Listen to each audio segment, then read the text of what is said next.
70%. That's the number I want you to sit with for a second. 70% of one of the largest cloud-based real estate brokerages in North America is owned by two venture capital firms, not based in the United States, not even based in Canada, but based in Israel. And almost none of the agents working under the brokerage know that. I'm not telling you that because I'm trying to scare you. I'm telling you this because the ownership of the company you hang your license under directly shapes every decision that gets made above your head. And most agents have never asked the question, who actually owns my brokerage and what are their goals? So let me walk you through why that question matters more than almost any other question you can ask about a real estate company. Because once you understand the ownership structure, you understand exactly why some brokerages behave the way that they do.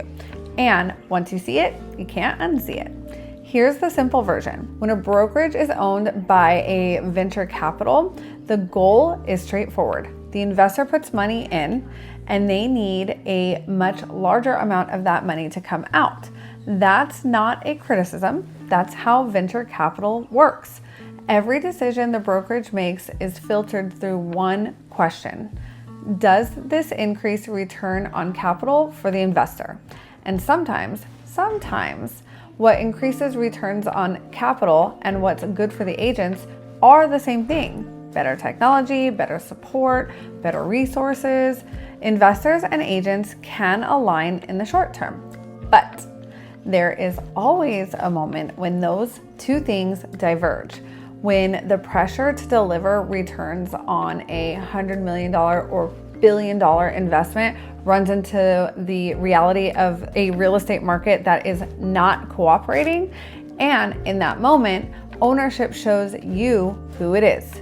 Splits get tighter, fees get added, support contracts get cut, promises that were made when you joined get quietly renegotiated, not because anyone is malicious, but because the investors are pulling on one end of the rope and the agents are pulling on the other, and someone has to give. And it's almost never the investors. Now, let me show you the other model. Some real estate brokerages are structured so that the agents are the shareholders. The people closing the deals also own the company, which changes the entire calculus of every decision that's made. When my own brokerage was considering a major update to its revenue share structure last year, a change that affected how thousands of agents get paid, they didn't just announce it.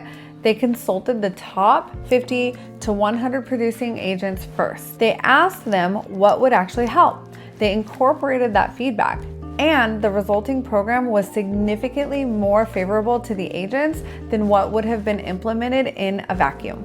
That doesn't happen at a venture capital owned brokerage.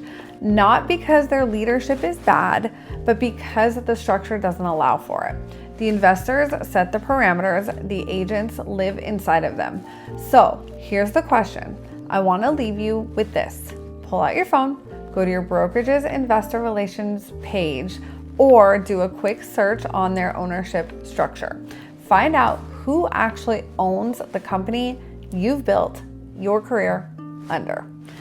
If the answer is a small handful of venture capital firms or a private equity group, or a stock market structure where the executives are accountable to Wall Street first, you should know that.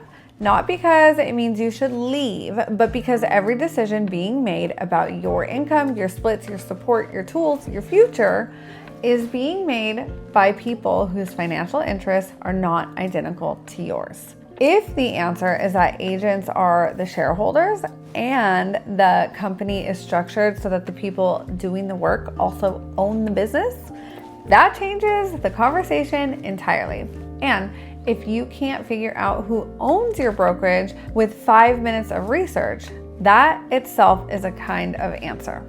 I'm Meg Estes. I'm a real estate agent in Tucson, Arizona.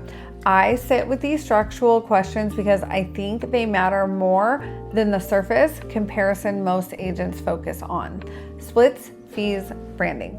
The structure underneath determines what those surface numbers will look like in 5 years. If you want to walk through this analysis for your own brokerage and figure out what you're actually inside of, my number is 520-980-9880.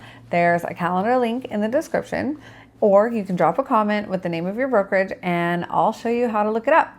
I respond to every single person. And if you found this useful, send it to another agent who's never asked this question. They'll thank you later, and I'll see you in the next one.